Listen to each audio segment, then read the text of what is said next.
มื้อนี้ก็สิเอาคลิปเหตุการณ์เก่าๆของมื้อวานตอนเกิดเหตุการณ์แผ่นดินไหวคลิปนี้ข้อยเบิ่งจบแล้วข้อยมีความรู้สึกว่าหดหู่ใจแบบบักคักเลยแบบทั้งเป็นตาย้านทั้งหดหู่ใจข้อยเบิ่งแล้วข้อยแบบมีความรู้สึกว่าข้อยเศร้าจังใดก็บ่ฮู้เดี๋ยวถ้ามุเจ้าอยากเบิ่งก็มาเบิ่งไปพร้อมกันตอนนี้เลย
เป็นจังใด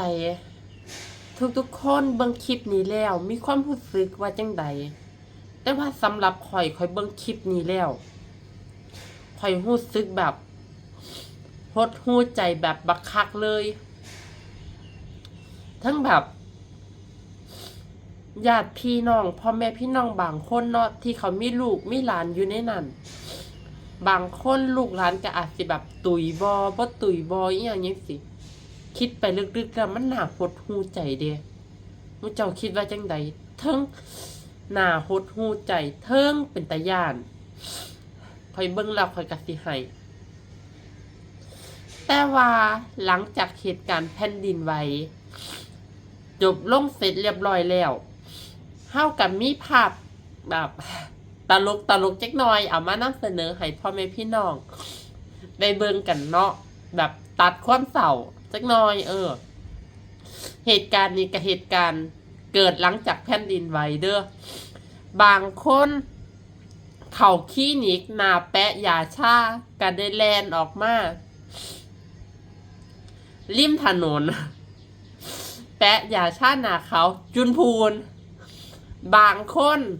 กำสงสัยหน้าสิกำลังอาบน้ำอยู่ล่ะมั้ง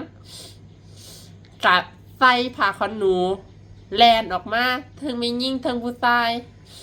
แต่ว่าข่อยแปลกใจรูปที่2มีผู้ชายคนหนึ่งใส่ผ้าเซ็ตโตแล้วก็มีหญิง2คนใส่ผ้าเซ็ตโตแลนออกมาพร้อมกันมุเจ้าคิดว่าเพิ่นกำลังอาบน้ำหรือกำลังหยังอยู่ตอนแผ่นดินไหวโอเคทุกคนคลิปนี้ก็จบเพียงแค่เท่านี้มุเจ้ามีความคิดเห็นจังใดมุเจ้าก็คอมเมนต์พูดคุยกันกับข่อยได้ก็แล้วกัน